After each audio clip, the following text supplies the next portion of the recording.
2025 தென்னிந்தியாவின் மிக அதிக சொத்து மதிப்பு கொண்ட நடிகர்கள். வணக்கம் நண்பா.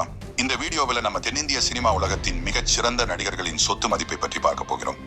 தென்னிந்திய சினிமா உலகம்னா படம், பாடல், நடிகர்கள்னு மட்டுமில்ல, அது ஒரு பெரிய கலாச்சாரமும் கூட. கோடிகளில் புரளும் பணம், பிரம்மாண்டமான முதலீடுகள், அரசியல் செல்வாக்குன்னு ஒரு பெரிய சாம்ராஜ்யமே இருக்கு.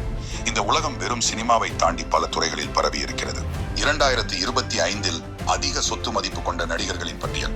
1ஆம் நாகார்ஜுனா அக்கினேனி 3572 கோடி சொத்து மதிப்பு. இவர் பிரபலமான நடிகர், தயாரிப்பாளர் மற்றும் தொழிலதிபர். அன்னபூர்ணா ஸ்டுடியோஸ் ரியல் எஸ்டேட் முதலீடுகள் மூலம் பெரும் வருமானம், விளம்பர ஒப்பந்தங்கள் மற்றும் தனியார் சொகுசு சொத்துக்கள். 2ஆம் சிரஞ்சீவி 1650 கோடி, மெகா ஸ்டார் மற்றும் அரசியல் தலைவர். பல ஹிட் படங்களுடன் கோனிடலா புரொடக்ஷன் கம்பெனி மூலம் வருமானம். அரசியல் வாழ்க்கையிலும் பெரும் ஈடுபாடு. அவரோட மகன் ராம் சரண் பெரிய பணக்காரர். 3ஆம் ராம் சரண் சொத்து மதிப்பு 1370 கோடி. RRR பட வெற்றிக்கு பிறகு உலகளாவிய புகழ். ட்ரூஜெட் ஏர்லைன்ஸ், அப்போலோ ஹாஸ்பிட்டல்ஸ் முதலீடுகள். பல தொழில் முயற்சிகளில் ஈடுபாடு.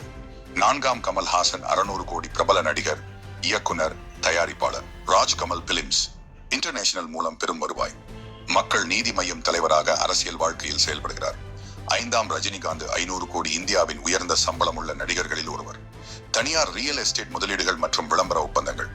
திரைத்துறையில் தொடர்ந்த ஆதிக்கம். 6ஆம் ஜூனியர் NTR 500 கோடி ரூபாய். RRR படத்திற்கு பிறகு அதிக அளவில் வளர்ந்த நடிகர். விளம்பர ஒப்பந்தங்கள் மற்றும் தொழில் முதலீடுகள். 7ஆம் அல்லு அர்ஜுனின் 2025ஆம் ஆண்டிற்கான சொத்து மதிப்பு சுமார் 460 கோடி ஆகும். அவருடைய வருமானம் திரை உலகத்தில் இருந்து மட்டுமல்லாது விளம்பர ஒப்பந்தங்கள் மற்றும் ரியல் எஸ்டேட் முதலீடுகள் மூலமாகவும் அதிகரித்துள்ளது. அவர் ஹைதராபாத்தில் ஒரு 100 கோடி ரூபாய் மதிப்புள்ள சொகுசு மாளிகை ஒன்றை கொண்டுள்ளார். மேலும் Hero MotoCorp, Red Bus, Coca Cola போன்ற பல பிரபலமான நிறுவனங்களுக்கு தூதராக உள்ளார். புஷ்பா 2 படத்திற்கு 300 கோடி சம்பளம் வாங்கினார் என்ற தகவலும் பரவியுள்ளது. 8ஆம் தளபதி விஜய் 445 கோடி, தமிழ் திரையுலகின் முன்னணி நடிகர். ரியல் எஸ்டேட் முதலீடுகள், விளம்பர வருமானம். தற்போது அரசியலில் இறங்கியுள்ளார்.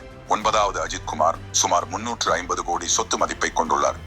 அவருடைய வருமானம் பெரும்பாலும் திரைப்படங்களில் நடித்ததன் மூலம் கிடைத்தது. மேலும் அவர் ஒரு படத்திற்கும் 30 கோடி ரூபாய் முதல் 35 கோடி ரூபாய் வரை சம்பளம் வாங்குகிறார். 10ஆம் பிரபாஸ் 250 கோடி, பாகுபாலி வெற்றியால் இந்திய அளவில் புகழ் பெற்றவர். ஹோட்டல்கள் மற்றும் சொகுசு வீடுகளில் முதலீடு. முடிவாக தென்னிந்திய சினிமா சொத்துக்களின் சாம்ராஜ்யம் பற்றி தெரிஞ்சிருப்பீங்க. இது போல இன்ட்ரெஸ்டிங் சினிமா தகவலுக்கு என் சேனலை சப்ஸ்கிரைப் செஞ்சுக்கோங்க. அடுத்த வீடியோல சந்திக்கலாம். பாய்.